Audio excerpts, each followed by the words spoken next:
Welcome to Podcast of All Podcasts. Enjoy best moments of podcast history. Jack Johnson, Sexy Plexi.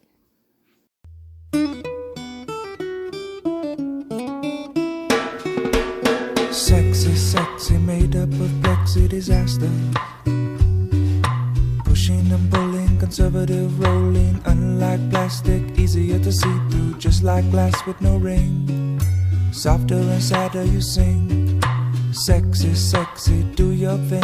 Learn to be shy and then you can sting. Plexi, plexi, bend don't shatter. Once you're broken, shape on that. You're wrecking your mind by killing the time that kills you. But you can't blame the time, cause it's only in your mind.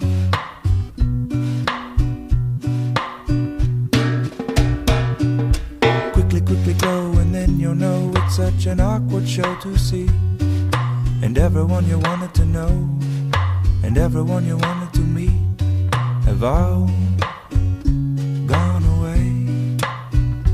Oh, they've all gone away. And now you're breaking your mind by killing the time that kills you. But you can't blame the time, cause it's only in your mind.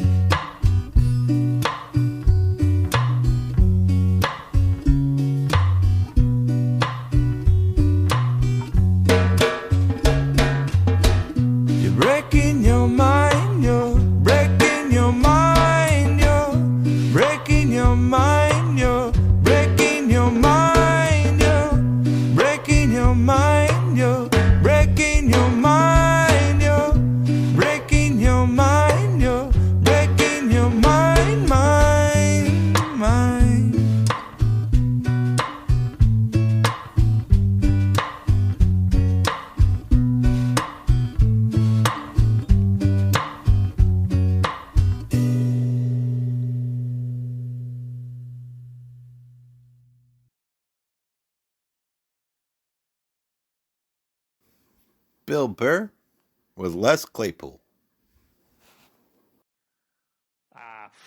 I don't think they ever. I don't think they ever. That was. I don't think that was ever a concern whether or not I was cool. I'm just saying, like, if I'm a terrorist, it's not the Fonzie airline. No, I'm not. I mean, as far as like, I don't mean literally cool. I mean, as far as like the reason why we all go through the security. So now you have this thing that's just generally, if you have the cash and you can download a fucking app, you can just get on this damn plane. I'm assuming it was my Virgin run, so I'm. Did you? I'm was learning, there any of that? Any of that concern as you got on there? No. Did you do a quick turnaround to see if it's just trucker hats? I did not, but there was a woman that came walking in, and I'm assuming she had some form of enhanced buttocks. Like, whether it's the pants that have the padding in it, or she had some sort of surgical ass implant. Yes, because it didn't look like it doesn't move. It didn't look like reality. It doesn't move. Like, first of all, the legs move, the ass doesn't, and then on top of that is the legs don't match the ass. Yeah, it looked like something when you were a kid you would draw. You know, funhouse mirror. It didn't look like real. It didn't look like reality. I'm just going to leave it at that. Right. So that was the only thing I noticed. There could have been a bomb smuggled in that form of fashion. That was the only thing I saw that seemed irregular. Did you shame her? No. No. Well, how would I shame her? Oh, that's what I would do. What would you do? I'd be like, you think you're fooling anybody with that fake ass? Could somebody please make sure? Really? Would you really? No, what I would do is I would be a coward about it. Is I wouldn't say anything. I would snicker to myself, and I would talk about it on my podcast and my stand-up. Okay, well, there you go. You've heard of the Cowardly Lion? I'm the Cowardly Comedian. Cowardly Comedian. I like it. That's exactly what I am. Good. So I know you're a busy man, and you don't have time to just be flying around and just sitting down and talking to some fucking middle act here who shames people with fake asses. There is a reason. You are a man on a mission here. I'm a man on a mission. You have What's my mission? I'm just curious. You're here to promote things. As most people who are very artistically inclined, I started asking you about your new album that you did with Sean Lennon called The Monolith of How do I say it? The Monolith of Phobos. That was an old album. That was our first album. That's your first one. So this Correct. New Lime in the Limpid Well, that was an EP we did. The new album is different. The new album's called South of Reality. I literally, before we turned it on, I asked you, what is your new album? No, you said, what were your previous albums? Oh, did I say that? Yeah. Jesus Christ. All right, what's it called? It's called South of Reality. South of Reality. Yes. Okay. Is this a nod to Slayer? They had South of Heaven, so you're South of Reality, sort of updated version? I didn't realize that we were nodding Slayer, but I do enjoy nodding Slayer on occasion. I have to say, this album, I've never had such a difficult time naming nor coming up with the artwork for an album as we did. Is that something that in the past has just come easy for you? Yeah, they usually just, pork soda. Oh, that's got to be an album title. These things just frizzle fry. They just kind of... but this one, perhaps it's because of the, both Sean and I are very opinionated, but we just never could come up with a title that really set the tone, or the artwork as well. It took a long time, but you haven't got the artwork here. But it's actually one of the best album covers that I've been a part of. I have to look it up now. No, very cool. You know what you reminded me when you just said pork soda? Like that's got to be an album title. Yes, that reminds me of Dave Attell. Dave Attell will text me with like the most brilliant joke that no one could think of other than him, and it'll be like, "Do you have a joke like this?" And it's like, no, Dave, nobody has a joke like that. It's like, why would you, like, pork soda? Who comes up with that? Maybe Beck. Beck had some new pollution and stuff like that. Like Jeff Beck? No. The other Beck. Yeah, I know. The rapper. Hey, so is that what comedians do? They call each other and say, do you have a joke like my If you're concerned, joke? If you're concerned of, like, sometimes... I don't know, you've ever written a song just came too simple and you're just like, did I hear this in a fucking elevator or something? It's the same thing with like... That's pretty much every Primus song. It's just elevator music. Oh, look at that. You got it up there on the screen. This is the modern technology. Okay. South of Reality. All right, let's go through this. This is not a visual medium here for people. So what am I looking at? That appears to be some sort of insect. Does not appear to be on this planet. But he definitely seems to be dealing with some sort of global warming issue here. It looks like he's at the polar ice caps and it's melting. He's got sneakers on. I like that. And he's looking into some sort of... I like your interpretation. A compact. Yes. He's taking the shine off his nose. That would be a flea. It's supposed to be a flea. Okay. Because we have a song called Like Fleas. And so the flea made the cut. Basically, what happened was we were... bouncing artwork off each other. Sean's an artist. I'm an artist. We work with a bunch of different artists. And Sean did the drawings for the first album. And somehow the notion came about of let's find an artist to do something like one of those old sci-fi paperbacks from like 60s and 70s. Oh, okay. And I stumbled across this piece of art and we couldn't find the artist, and we looked and finally found this guy, and he's this Japanese fellow that Sean ended up knowing about, and he used to do Omni magazine covers and whatnot, and he, after my brother used to read many renditions, he came up with this. So there it is. Now how does that connect with the music? I guess I have to listen to the album. Like, this looks like some old school stuff where you just do like that kind of drug that makes you happy. None of that crazy stuff that makes you think you can fly. I haven't done a lot of drugs. Thinking you can fly kind of makes you happy, don't you think? The notion of flight. Do I get that out of the flea? This right here is why I don't go to museums, because it just makes me feel dumb. I just there's no scoreboard there. I can't tell what's going on. And then it just ends up making me feel dumb. I think if you listen to the record, you'll get a notion as to what some of this stuff is. Like Fleas is the closing song, which... is a song like flea. The line is like fleas on the back of a dog eventually will be shaken off, which is the notion that parasitic man and eventually, Mother Nature's trying to kick us off the planet because we're just screwing everything up. And so Sean said, "Well, we're like fleas on the back of a dog." So it was the water will rise up. It was a moment where I had this lyric and I read it to him, and he said, "Oh, well, we're like fleas on the back of a dog," and then that became another portion. That became the chorus. Oh, so that's cool. That's where the Claypool-Lennon lyrical cooperative comes into play. I was thinking yesterday, I was out in Santa Monica, and I just looked at the ocean, how big it was. It's just like, it's coming for us. Oh, it's coming. Would you say that you are addicted to touring? No. Because every time I see you, if you're not making an My album, bank account is addicted to touring. oh, is that what it is? I got a kid in college, man. You gotta Jesus keep. I Christ. gotta, you know. I do. Now, these did your other kid things- get in legit? What was that? Did your kid get into school legit, or did you pull that showbiz stuff that happened? I don't know if there was a bit of a You know scandal down here. You know how many cocks I had to suck to get that kid into college?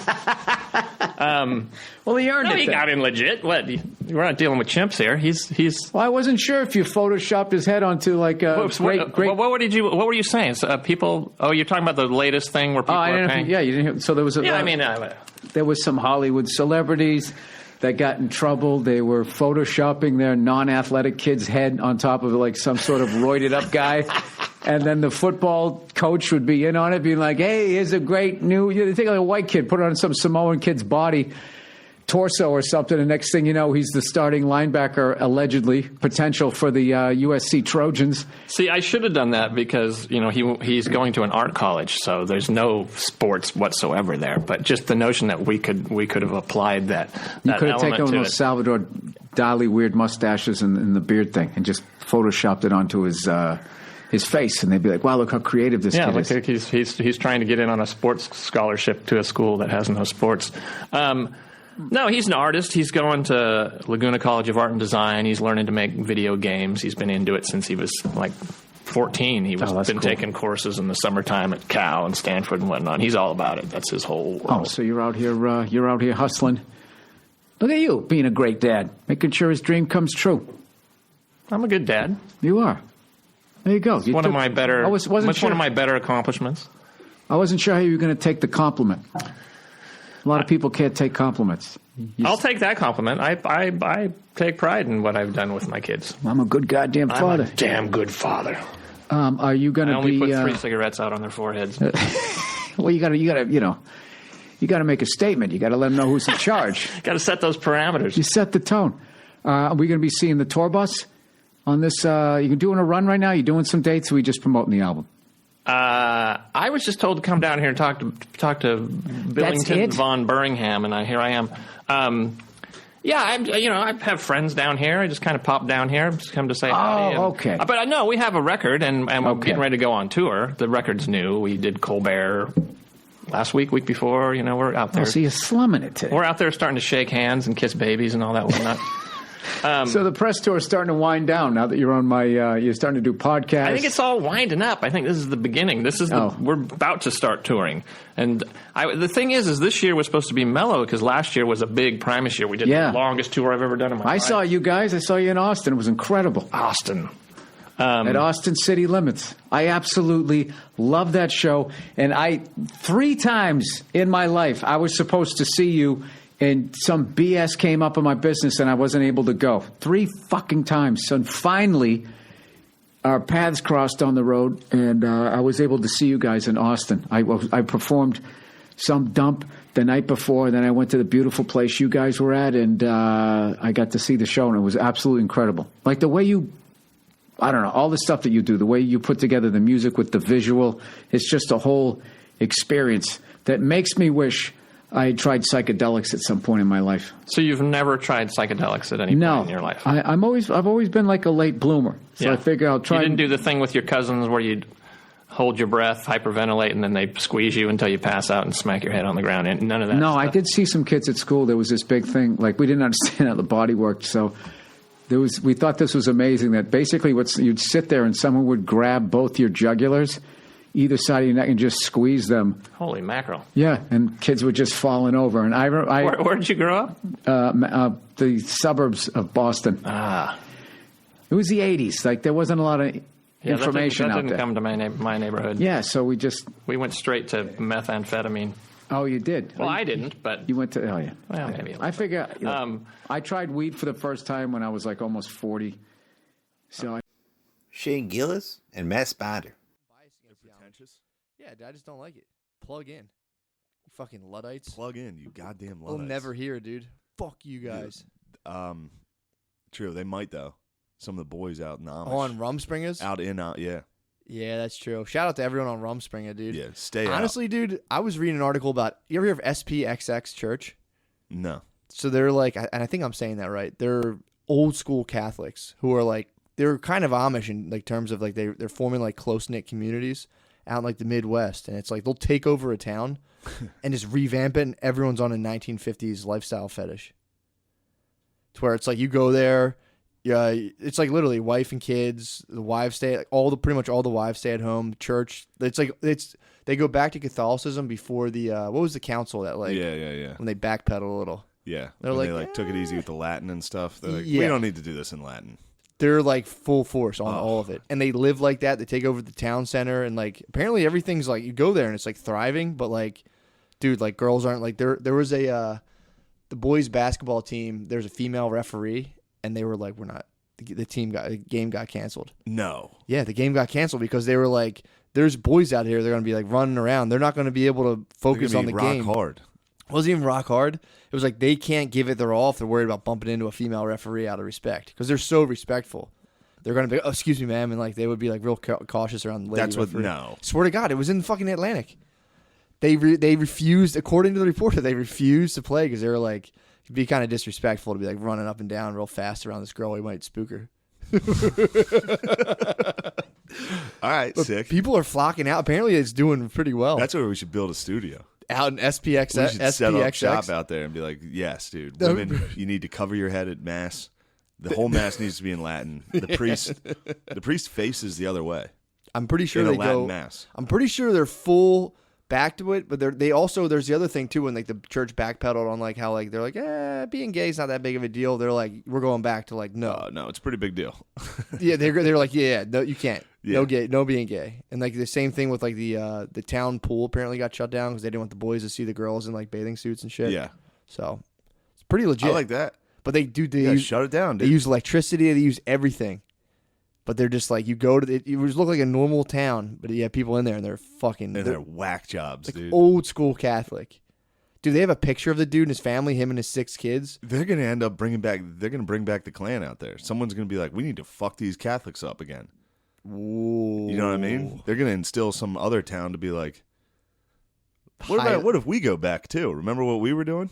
We True. gotta fuck these Catholics You up think some again. Protestants are going to go back? That's why the Prots were doing that. Nah, the Prots are The too Cats soft. were out being weird. Prots are too soft now because they were talking about the old neighbors who were kind of like, you know, like, oh man, we lived here before, and they're, you know, probably just some like wasps. It's like it's out in like a nice area in the Midwest. Or just normal Catholics. If you were just a normal True. person, you'd be like, this sucks. This True. is crazy. Probably not even a wasp. They're just regular people living in a town. They're like, it's like the remember that when like the Indian guru dude moved into a Yes. town? It's like that, but with like just Notre Dame fans moved to the town. Yes. I know. They're all upset there's a black leprechaun now.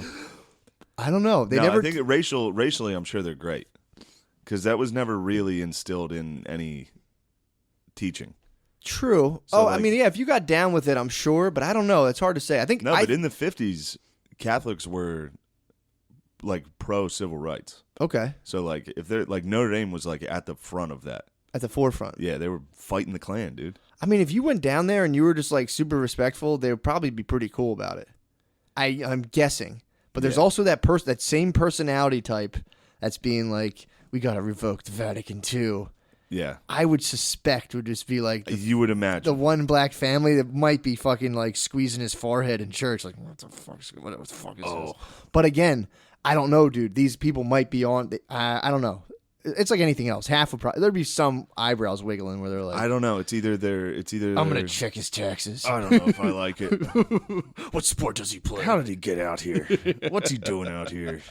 But I think don't know. They're probably or they're just overly just up in the black family's ass. You of think? Just like we love you so much. That could be the You case. know what I mean? Let's take another picture. Yeah, they could be like, let's Yeah, take another yeah, picture. yeah. You guys want to be on a brochure? Hey, why don't you hop in this selfie with us? We're having fun. Yeah, I don't know, dude. I was reading the article. It's pretty wild. And they said the town's been growing. Like they're like, dude, we build a school, it fills up. We build another one, it fills up. They're like, lots of people are coming. The one guy who went over there was like working 7 days a week. Couldn't go to fucking church. He was working so much. Oh. So he like reached out to some people who knew some people, moved into the SPXX community. And then like, dude, he was like, they gave me a job at a place. I got 6 kids now. Not allowed to use birth control either. Hell yeah. Women aren't allowed to use I don't- birth control. The same thing like Rumspringa shit. Like if the kids, if they don't abide, they can leave. But I think you get excommunicated if you question at all you question your faith, Man, you get kicked out of the church. there has to be a guy behind this. There has to be one dude. There's a dude top. who owns the factory who everybody works at. Yeah, There's gonna be a dude at the top. for sure, dude. 100. The money's being kicked up. Man, they probably watched like It's a Wonderful Life and were like, "This is what we should be doing, dude. Just a nice town, small town." Mm-hmm. I just watched that for the first time. Is it good? No, but my dad cried at the end of it. Wait, what was your Christmas gift? So funny. Hold on. Go ahead. Yeah. At the end of this movie, first off, the movie fucking sucks. The guy's so annoying. Yeah. He just screams the whole fucking time. He's like, "Oh my God, it's Christmas today!" He's like, "What are you? Oh, the kids are here. I love your kids." Oh. He's like hugging his kids. He's like, my beautiful wife was here." Oh. What was it like the movie Click where he like goes away and then comes back? Yeah, it's one of those like. There's some evil banker. The SPXX just stirred, dude. There's a disturbance in the force. There's a Jew in the bank. This guy loses, like he's going bankrupt or whatever, and he's being a bitch about it, dude. He's gonna like kill himself because of it. What? And then he goes and what's the banker have to do with it? He just tells him like, "Hey, by the way." So the main character sent his boy to pay off the bank. He gave him like $8,000 in cash, and the guy loses it, and the banker finds it and just keeps it, and is like, "Yeah, sorry, you guys owe me money." He just stole the money. Really? Yeah. So then the main character goes to jump off a bridge, and his guardian angel He's like, no. meets up with him, and then brings him back into I don't know, brings him back into town as if he never existed or something. Yeah, Ghost of Christmas Past kind of thing with a suicide. Yeah, the guy goes into the bar and he's like, "Oh my God, Bert, how are you?" And the guy's like, "I've never seen you, mister. You better get your hands off me." And he's like, "Bert, what's gotten into you?" He like punches him. Damn. He's like, "What's going on here?" So he's just a stranger in his town. Yeah. And then in the end, the whole town comes together to pay him, to give him money. They're like, "We heard you were down on your luck." So everybody chips in to pay off his thing. And then like while that was happening, I was like, "This movie fucking sucks." And I look over on the recliner and my dad was sobbing. And he tried to hide it. He looked at me and was like, "What?" Because you know how when you're like, have you ever cried during a movie? Sure. You know how you're like, "I hope no one sees me crying." Like you try so hard to be like, You're like, yeah, he did that, but he was just full like eyes just because he wasn't letting himself cry, so his eyes were just totally just filled with water. yeah, like SpongeBob eyes. Totally full eyes of tears. And I like looked over and he was like, "Huh?" What? I was like, "Are you fucking crying at this dumb fucking movie?" What'd he say? He got up and walked away. Oh man, Yeah, dude. it's so funny. I ruined his. He loves the movie.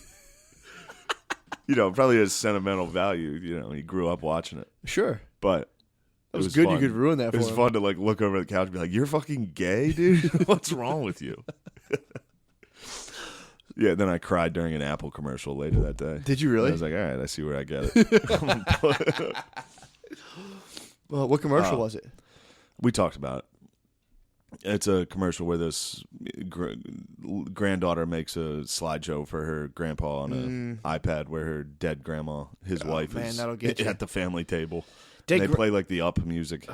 Dead grandmoms will get you. Yeah. Yeah, just an old man that's like, "I miss her so much." Yeah, It's like, surviving grandpa was like, Surviving grandpa is tough. Surviving grandma can just plow through it. Like, I didn't like him. oh yeah, for sure. She has a bunch know? of jewelry and she's like, whatever. But no, Yeah. the gift, we talked about this. Hold on 1 second. Let me plug this in before everything gets ruined. All right, we're back. I had to plug in. We were operating on some low battery energy.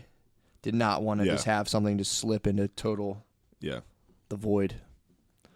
So So what is the gift? Refresh my memory. My mom bought me a T-shirt that said, "I paused my game for this."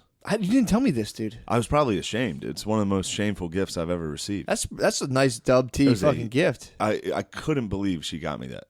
She knows you're a gamer, bro. Yeah, I just handed it back to her. I was like, "What are you doing? You're not gonna wear that, You think I'm going to wear a fucking I paused my video game for this T-shirt?" dude? She probably thought you were a good boy, dude. She tried to buy me an Good Boy gift. I'm like, I'm not going to wear. I'm not going to wear. You think I'm going to wear this like on stage? You Like, should I have. paused my game for this. She probably thought it was funny. You know how much laughs you would get? People She like, got damn. some chuckles out of it. She was like, "Well, you probably did." I was like, "Shut the fuck up." Oh, Shut up, man. Mom. So wait, you gave it back to her Yeah, I handed back every gift I got. for Christmas? Just about. Except my one sister got me eye drops. That's what I kept. There you go. I got towels and eye drops. There you go. What were your other gifts? What was your haul? Romany Malco. Well, yeah, it's like you get offered a lot of stuff, but everybody's got their own process. I don't know if you noticed, it's no different. Film to me is no different than anywhere else in the world. It's like some people, any other profession in the world, in the sense that some people have the personality where they have to know they have a steady check coming in, so they stay working, Right. or they need to be on a show, or they take every offer that comes to them, and then I'm not that kind of dude. I just don't necessarily. But you also have to be at a financial place, right, to be able to some degree, right, to be like that. That's one benefit. That's one benefit is that I came into the business running a business. So like I had an internet business that I had started in '97 that was doing pretty well. I was able to buy my house in California with that business, and that kind of stuff. Yes, but What also, business was that? I started an internet business like around male health in like '97. I shit you not, and it just basically revolved around. That's another podcast. I swear to Right, God. okay. It's some- You want to come over here and sit, man? You good? You sure? Okay. Yeah. You want something to drink? Hey, you guys good? Nah, we got water. We good. Okay. Yeah, see, you guys Thanks. came Yeah. prepared like it was a safari. All right, Right? cool. No, but yeah, what was I saying? I forgot what I was saying. You was talking about that's a whole other Yeah, podcast. so I started this internet business back in like '97, and it was kind of a hustle, and I was just, I was making money doing it. Yeah. And I had like 5 employees, an office, in LA off Beverly, and I was really traveling the world with that business. So when I came into film, definitely I was in a different place than most actors, but I've had my ups and downs. I watched my business pummel. I went through a period where I was losing my house. But, I think, I never really thought about this until right this very second, but I think, coming up in the type of household that I came up in, I think that art for me, or entertainment for me, was that new family member that was just alive. Like the one family member that I really felt gratified through. And he been knowing me since I was 14 years old, so if I'm bullshitting, let me know. But, I used to rap back in the day, had my deal on Virgin, and he knew when I tried to get him in my rap group in high school. That's my boy. You're from Brooklyn? No? No, Kenrick Green is from Trinidad. But Oh, wow. Yeah, we met Okay. in Texas. He just got back from Iraq not too long ago because he's over there. He's basically, I guess you would call it a metal specialist, but you basically manage all the inventory that came in Iraq, right? Yeah. So, I've been on him since I was 14 years old, and like he's seen me, start my rap group, drag the cardboard out, try to break dance, battle. Yeah. But the long and short of it is that hip hop was always like that escape for me, or entertainment was always that escape for me. So I think the one thing that I really struggle to keep pure is entertainment. I'm trying to answer your question, but I'm struggling because I'm just realizing shit as we're talking. No, it's And good. I'm interested. I think that that's what it is. I think that for me, it's the one thing. It's like going fishing with my dad. It's one of the few things that I have in my life that was truthfully bliss. And so I try to keep it as pure as possible. I still go fishing to this day, and I refuse to get on a boat. I go fishing in a kayak, because I want to keep it as pure as possible. I'm just realizing this right now. And that's the same thing with art. I'm not going to take a job because of the fact that it pays well. I'm not going to take a job because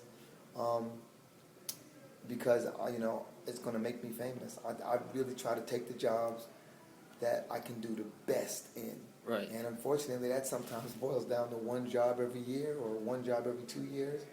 But I ain't really trying to get involved like that. I might have done it once in my career where I took a job because like this will set me up financially to continue doing film the way that I want to. So, because basically being an actor wasn't always like your... No. So is that like one of the ways maybe that you're kind of grounded and kind of... you seem like a very super down-to-earth person. You haven't really... you're not Hollywood in any way. Yeah, so is that kind of contribute to that, you think? Yeah, I think so. I don't know if this nigga also got me into the Marine Corps and did not join the fucking Marine Corps, just so you know. Got me in the ROTC and shit in high school, and then I went off to the Marine Corps. That nigga went off to college, okay? Yeah. But he was smarter than me anyway. But I guess. Because it's hard to stay like that, especially when you're in movies, you get treated a certain way, and you're around to be kind of. I mean, I even saw you kind of even with your Facebook, and you're kind of really like. I mean, that's unusual for the most part. Yeah, I think my biggest goal in life is not really to be a famous actor or to be a known actor. That's not my biggest goal in life. I think my passion more revolves around like some kind of philanthropy that involves getting dudes that came up like me. You know what I'm saying? I didn't grow up with my mom, In fact, my parents, first, I raised my younger brother. I was a legal guardian of my little brother, but I really grew up my mom just talked about it the other day. I just really grew up in the street. The first 12, 13 years of my life, I was in the street for real. Not like in the street, like these niggas we talk about. I was in the street for real. Like, we earned a living in the street. That's how me and my brother ate as kids. And so things changed dramatically when we moved to Texas. And there was, even though we didn't have our mom, there was a lot more structure in our lives living in Texas because the teachers and stuff were involved in a different degree. Where when I went to school in New York, I went to school at, they stabbed teachers. In my junior high school, they were stabbing teachers. Where in Texas, they was whooping your ass, So I can't even. How the fuck do I? Damn, New York make you think original thoughts. You usually have your little. But when you come to New York, you got to think original thoughts. And I guess to answer your question, there is a detachment that I have with acting and entertainment because no, what am I saying? Growing up in hip hop, dude, I come from music. Yeah. I had my little number one hit. Maybe it was number 2 because Arrested Development had us beat. Okay. Back in the day, I had one song called "Victim of the Ghetto." It was like a big song in the country, and I toured, and music was my passion, and I really feel like that was the breakup that destroyed me, and so I think as a result of that, I had to rebuild my inspiration to be in entertainment again, and in the process, I really got a lot of lessons along with it, and What do you mean that destroyed you, though? It really, it was the breakup where music was my passion. It really, really was my passion at a point in my life, and I couldn't see myself doing nothing else. I never even thought of being an actor, And so when acting came, the lessons that I learned from music, because film follows music by about 15 years. Every single thing that has happened in in music, everything that's happened in music from the restructuring of distribution to, the crumbling of the majors, to the empowerment of the independents, to eventually the empowerment of the artist in direct relationship with the consumer. Exact same thing happening in film now. Right. And social media ain't doing shit but expediting the process. You know what I mean? Right. It's like literally sometimes you go through the valley in LA and you can see the buildings falling. You can see the studios falling. Like, looks like 9/11 in that bitch. But that's probably cruel and hard. But anyway, so I think that there's just music taught me a lot, and it taught me that for my personality, the things that I try to hold on to too tightly are the things that usually evade my grasp. And the things that I kind of let take their own course, usually the things that service me the best. Okay. So for me with film, if I ever catch myself being anxious or whatever, I already know that's a sign right there to let go. That whatever that is, that ain't for me. And also with age and maturity, you just learn what's for you is for you. You don't even have to. You ain't gotta. I see the. You don't have to wow yourself up. You ain't gotta go. What's for you is for you, dog. All you got to do is put it out there. I would like this. Right. And the universe hears you, nigga. It really hears you. I mean, the motherfuckers out there, they got accountants in the universe that will, if I'm just being real. The accountants in the universe knew what was going on with Bernie Madoff long before Bernie Madoff became Bernie Madoff. It's the motherfuckers on the planet, the accountants on the planet that wasn't trying to hold niggas accountable. They was in bed with him for whatever political reason. But karmically, right. Come on, man, you know as well as I know his asshole about this big now. You know what I mean? So. Yeah. But so, all right, now you say you're choosy about films and which ones you're going to do. So that actually kind of That was my question for you. Like, one of my favorite films of yours is obviously 40-Year-Old Virgin. Yeah. And to me, you were like one of the most memorable characters from that, from that film. Yeah. So, and Judd Apatow, he seems to use a lot of the same people and everything. So that was my first question. I was like, I haven't seen him in another Apatow film, and I'm really curious why that is. I don't know. It's weird, though. It's weird. I don't feel like, well, until now, let me not say that. Now, I feel like Will Packer and stuff like that has been reaching out a lot. But I don't have another producer in the city that reaches out to me more than Judd. Nobody reaches out to me as much as Judd does. Oh, so he does reach out? On the personal level. Oh, okay. You know, he's like, yo, you know what's going on with you? Yo, I hear this movie that you got coming out, of this TV show, man, it sounds big. Are you killing it? You know, blah, blah, blah, blah, blah, blah, blah, blah, blah. But I don't know. I have no, I mean, other than the fact that I'm like, damn, they're 15, 20 years old. Joe Rogan with Moshe Kasher. Podcast where you go on stage and you do none of your material.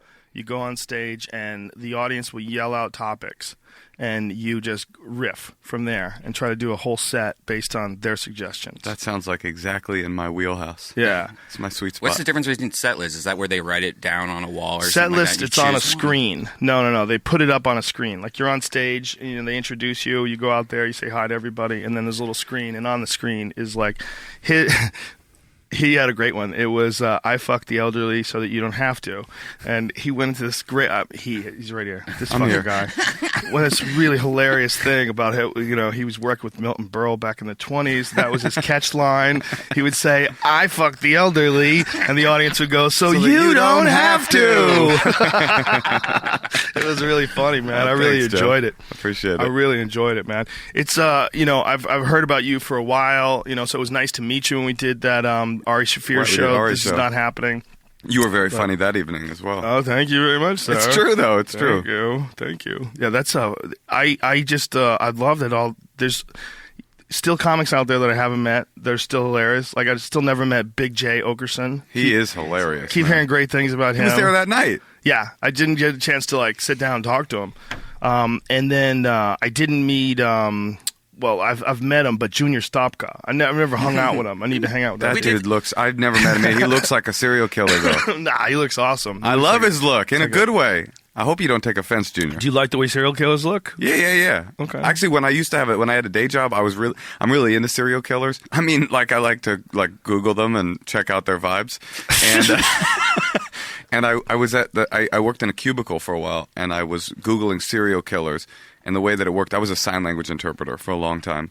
And the way that it would work, because you work in a cubicle, and there'd be somebody at a cubicle over, you were interpreting over the internet, over webcams. Wow. This is a long story, but if you needed help, if you needed backup, you would click a little button, and then whoever was available would leave their thing and come over to your cubicle, sit with you, help you translate. Because sometimes the people would pop up, wouldn't be easy to understand. They'd be gnarled, they'd missing fingers or retarded, or you would need some extra help. And so I just for like 3 hours had this like just computer monitor of like famous serial killers, tab over, Northern California serial killers, tab over. How do I become a serial killer? No, Whoa. But anyway, wow, it's pretty popular. That's not good. So you've been watching CNN all weekend, I'm guessing. What? Oh, about Homeboy? Yeah. If you don't know who Homeboy is, this kid in San Diego, or in Santa Barbara rather, went on a killing spree. And wasn't he targeting women? Targeting like girls that wouldn't have sex with them? No, I'm not going to watch it. I watched it. It's awful. It's pretty intense. I don't want to get that guy's juice in my head. Yeah. I posted something on Twitter, and I should probably clarify after I posted it. It was an article about how many serial killers and mass shooters have a history of psychiatric medication. And it's staggering. It's like something like more than 90% of all these mass killers are on SSRIs or are coming off of SSRIs. And I definitely don't think that the SSRIs are killing people. Don't get me wrong. And I don't think that SSRIs are bad for you. And obviously, I'm not qualified to judge. I have zero medical background. I barely understand vitamins. I barely understand what the fuck I'm talking about. But I think that you got to look at the possibility that something that makes everything okay for you is also going to make everything okay as far as like your actions. like things that you do. And I think if you have anger and you have psychotic thoughts and you have, you know, a lot of like frustration at the world, and something comes along that makes your actions okay, I think in a lot of ways there's got to be some sort of a correlation there. I'm not saying that, you know, people should stop taking antidepressants, because we both know guys who have taken it and it's fucking changed their life. And all of a sudden they're cool to be around. They're like way happier. I mean, anything that makes you way happy, I'm totally down for. But there is a connection. It's pretty undeniable. And it doesn't necessarily mean it's causal. Like taking the medication has caused these people to act in this way. Not necessarily, but I have a good friend that was murdered by someone who was on antidepressants. You know, so it's real shit. I don't know.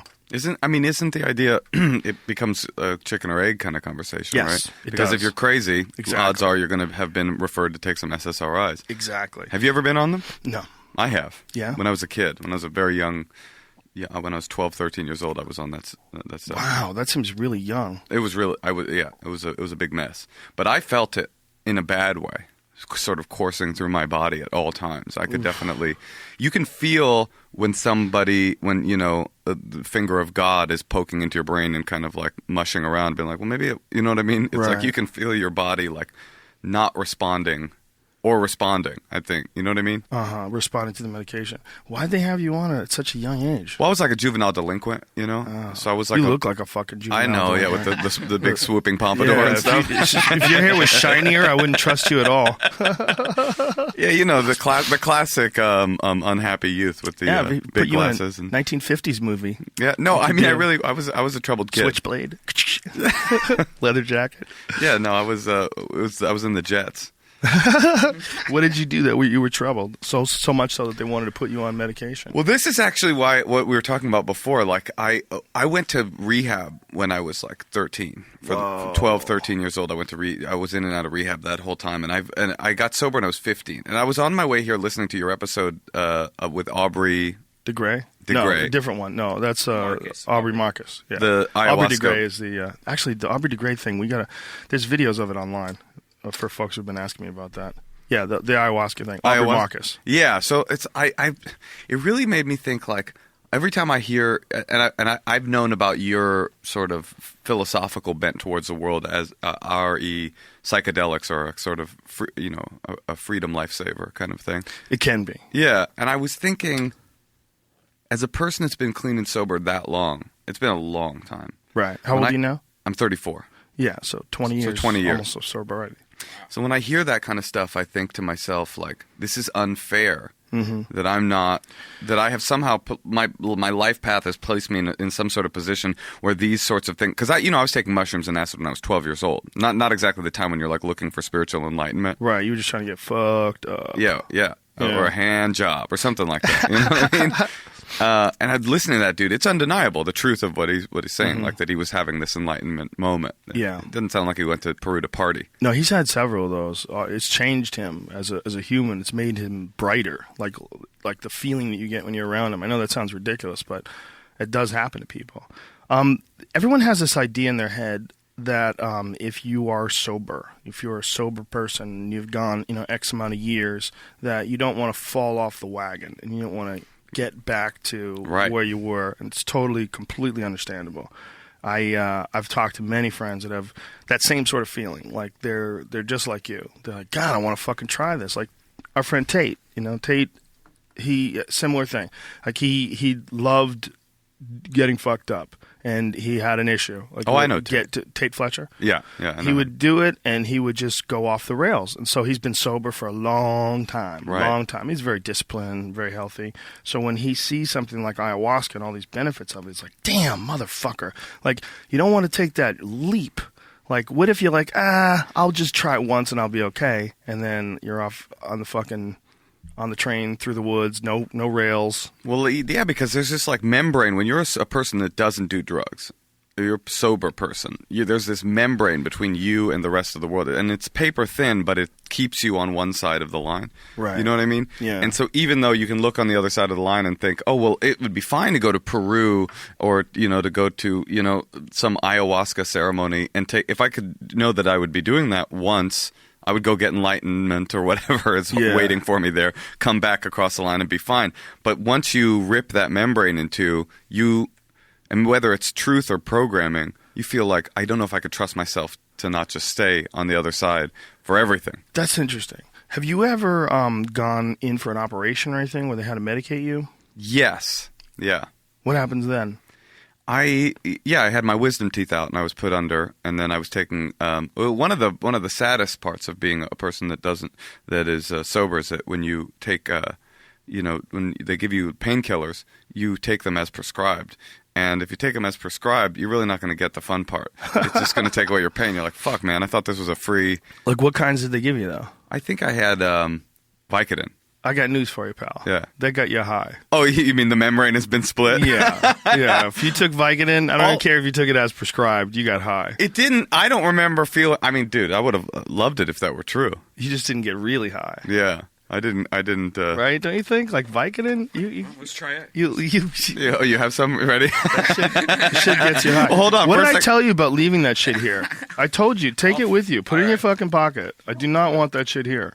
Because if I tell the cops, no, there's no Vicodin here, and then they find Vicodin, I don't have a prescription for that shit. I do. Just leave it around. You do not have a prescription for anything. When was the last time you went to a fucking doctor? Well, if I Why are you lying about... if I go to the dentist, they'll have a record of it. You know? Wait, how many different drugs do you have that I just referenced one and you pulled out a bag within 1 second? It's like, oh, you mean this stuff? It's just four Vicodins. Because I'm just lucky he doesn't have an office here. If he had an office here, I'd have to fucking send dogs in there once a month to see what's in there. I didn't like it. That's why I still have it. They gave me a bottle of it. I took like 2 of them. And I was like, fuck this shit. See what I'm talking about? The membrane. I didn't like it. That's why I still have it. That's the problem. You can find yourself saying things like, I didn't like it. That's why I kept it. I wanted to make sure I had it close. I think that's what they gave me when I had my first knee operation, and I took it, and I hated it. Yeah. It just made me feel so stupid. That was. It was either Vicodins or what's the other one that people take that they actually say makes them creative? There's another painkiller like Vicodin, very common painkiller. Oxy?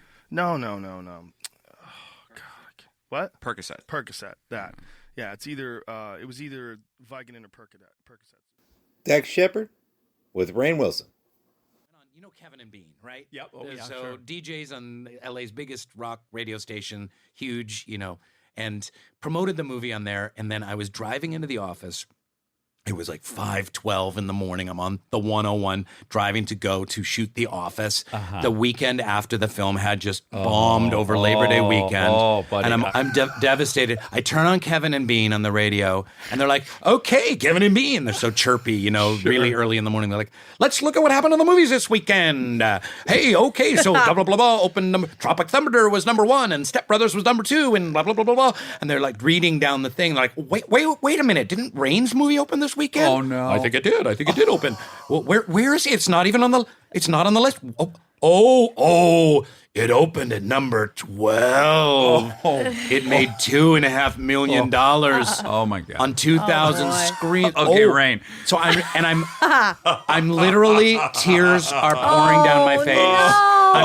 I'm ugly crying on the 101 at 5:12 in the morning going, I had worked so hard on this thing. Yeah. And it was so... Now, there's a lot of factors going on here. The way it was promoted, the fact that the opening date got moved 4 times. It just got pushed further and further back into the summer. Yeah. And anyways, on and on. But it was devastating. And then I go into the set of The Office and everyone is on eggshells and pins and needles because they know like Rainn's movie just shit the bed. If it was me now and this happened, I would come in and be like, hey, everybody gather around. Yeah. Hey, my movie bombed. Took a it big sucks. That's life. I love you all. You don't have to worry about it. Yeah, because just the going like, oh, thanks. Yeah. No, I know. Yeah, well, they'll have another. I don't know. Just the whole But Dax, this is the thing. This is where I was, and I view like I've definitely had addiction issues in my past that have been pretty severe, and one of them that people don't really talk about is workaholism. And anything that we can do to escape kind of the pain of being alive in some way, shape, or form, or soothe ourselves. Yeah. And I got all of my self-esteem from work, and I didn't get it from some internal source. I got it from like, do people like me? Do they want to cast me? Are they laughing at me? Yeah. And then how much do they value me? What are they going to pay me? Where did that rank? Did you go there as well? I did. Oh, absolutely. Yeah, and yeah. because but then I remember talking to a friend on the phone after The Rocker. It was like a few weeks later. Maybe there's some other movie or two that I did that also bombed. And I was like, yeah, this thing with film and blah, blah, blah, blah. And he's like, well, maybe you'll just be a TV star and you'll just never be a film star. And it was like someone stabbed me with a harpoon. I felt like a harpoon in my rib cage, which now I look back on it, I'm like, well, what? Get over yourself. Like, don't be such a weird, needy baby. You know? Also, you got to imagine going back to 12-year-old Rainn in Washington and going, hey, guess what, bud? When you grow up, you're going to be, well, what ended up happening, you're going to be on the biggest show of a decade. And people are going to love you, and you're going to get paid to do that. You would have been like, oh, my God, that's not possible. Beyond my wildest dreams. Yeah, yeah. Isn't that but the bar just keeps going up and up and up. It's hard to avoid that. Yeah. Yeah, you're like, oh, I'm on a good show, so I know this trajectory. Then now I do this. And you're also, like, part of it is ego. The other thing is, like, you're trying to be a responsible business person as well. You're like, okay, so I have this opportunity. Now how do I capitalize on this and turn it into something else? Like, you're just naturally trying to build your business. So part of you just feels like there's some responsibility to do it. Yeah, so there are healthy aspects to wanting to build your business, provide for your family, and to get increasingly better jobs, and to be valued for the work you're doing, and be able to have more choices. And that's all good and healthy and respectable. And that was definitely a part of my experience. But there was just this really unhealthy part as well, which I really view as an addiction. And it's an addiction to status. And you know how it is in show business, like, what's your next thing? What are you doing? Like, and how uncomfortable it is if you have no next thing. It's just kind of like, I got nothing.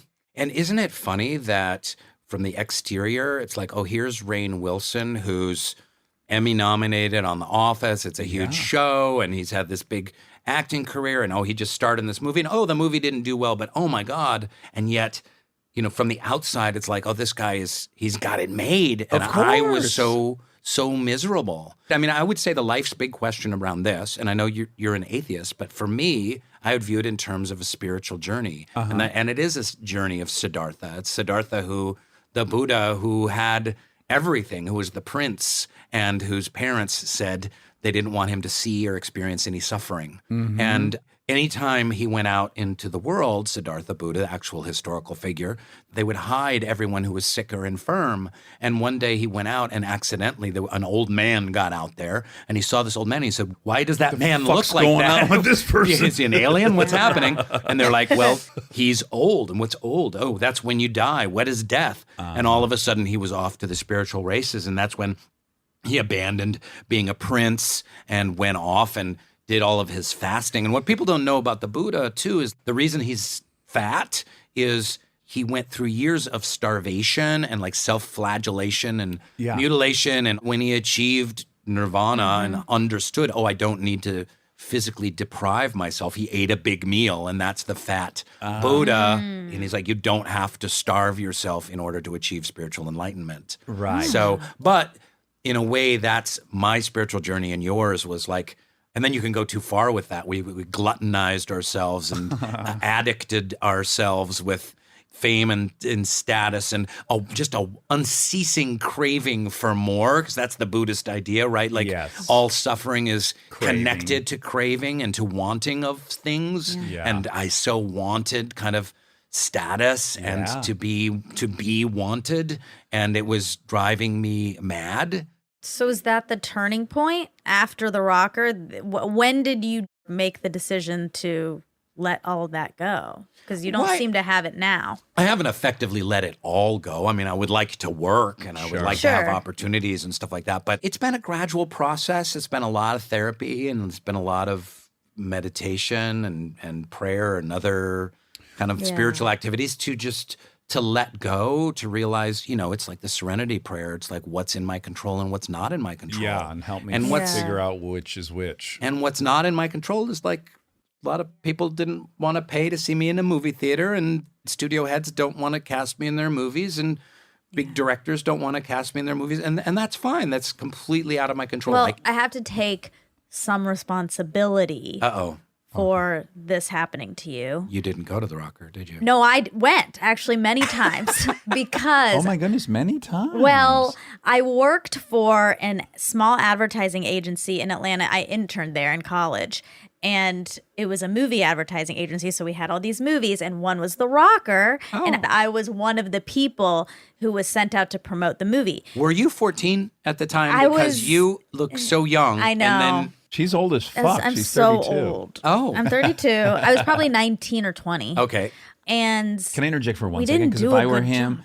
I would be anxiety ridden. The ride here, we were talking about this, and she said Rainn's the nicest guy. I met you back then. Yeah. So quickly. because when anyone's telling a story about me from 14 years ago, I can't even hear what they're saying. Like, are they going to get to the point where I was a dick or I was nice? So I just want to Dax, cut to dude. That is the first fucking thing. It's like, PR firm, Atlanta, 2008, 2009. maybe leg 9 of your press tour. What, like what horribly inappropriate thing did I do or say? 10th city I visited in 9 days. I mean, I'm really impressed that you were so nice, knowing that you were going through this at the time. Right, because you knew probably tracking at that point while you're working with them. You probably knew, but you were incredibly nice. I met you one day. You were doing some press thing, and I was there. But part of the problem is you have these people in other cities like me, a 19-year-old girl who has like a stack of passes. And we're just like going places, like random places, like, do you want these? And if they say no, then we just went to the mall.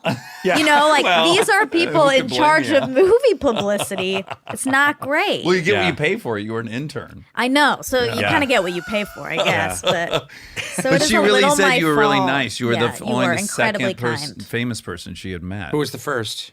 Jennifer Aniston and Vince Vaughn, but I We're didn't gonna call meet them them. one. Yeah, You saw them they're in their real life, though. For the breakup premiere, I was outside the premiere, so I only saw them. But you were the first person that I spoke to. That we shook hands. Yes, Yeah. and long hug. She told me. No, really no, long. You were not inappropriate. You were not inappropriate. Did my hand graze tenderly across your buttock? Oh, I would have been so excited if that had happened at that time.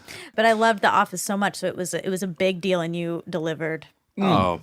Well, one analogy I just want to throw at you that has been helpful to me over the years is you're not Michael Jordan, but you're fucking in the NBA. That is the exact analogy my therapist used. No. Oh, wow. I mean, God. Do you think Dax, Your therapist listens to this it's podcast. he, and I swear to you, the exact analogy he used like 2 years ago. He's like, you're in the NBA. Yes, enjoy. I think he's old, so he was like, you're like Robert Ory. I love Robert Ory. Yeah. That motherfucker won a lot of games behind that 3-point line. That's when he got right. hot. That's right. And that's a great analogy. Yeah. Well, I just want to. You're in the big leagues. I want to fluff your pillows for 1 second. By the way, you need a new couch. Speaking of pillows, too many people have sat here. Oh, I know. And there've been some heavy ones because it's really it's Sinking in. sagging. Yeah. I really was in love with the British Office. Thank you, folks, for listening. Tune in next week for more podcasts of all podcasts. Please donate if you can. Enjoy. Jake Johnson, F-Stop Blues. Much love. Hey, enjoy.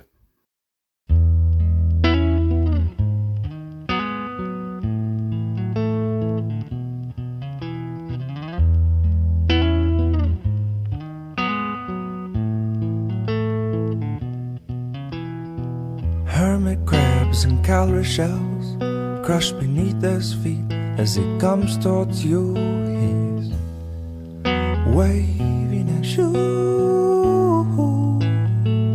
Lift him up to see what you can see as he begins his focusing here, aiming at you. And now he has cutaways from memories and close-ups of anything that he has seen or even dreamed. And now he's finished focusing, he's imagining lightning striking seasickness away from here. Look who's laughing now that you've wasted how many years and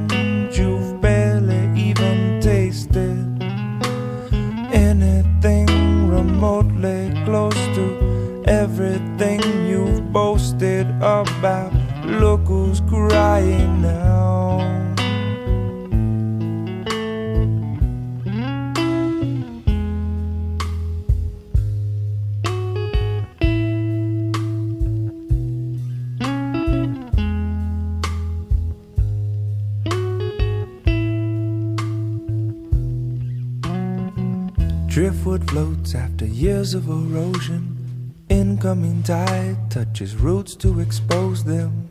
Quicksand steals my shoes. Clouds bring the F-stop blues.